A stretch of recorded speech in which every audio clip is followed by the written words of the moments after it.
guddigan la socodka lixdii xubnood oo loogu talagalay inay ka qayb qaataan ay la shaqeeyaan way u joogaan way la shaqeeyaan maxaa ka hoosgareeyay in guddiga madaxa bannaan lixdii xubnood oo muxuu ahaa lagu soo kordhin lahaa ilaa ay muddo ay iska hortaalo ee laleeyahay golaha wasiirada ay hortaalaa oo loo dhaqaajin la'yahay dastuurka wuxuu dhigayaa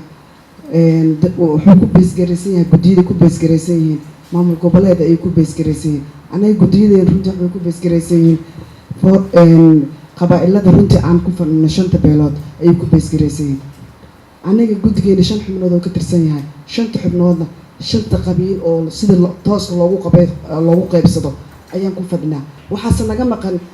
6 maamul goboleed oo min halka ahaa ay ku fadhiyeen u joogaan sidii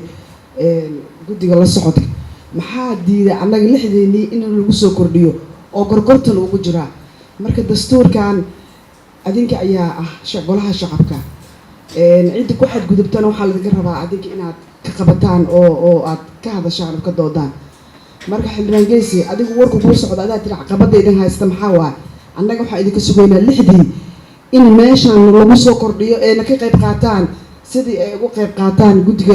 la socodka annagana ay nooga qayb qaataan 6 la keen markasta waxaa leeyahay 8 laga dhigay 10 laga dhigay wax dastuurka ka baxsan mar waliba in meesha laga sheegaa marka waxaa rabaa 6 xubnood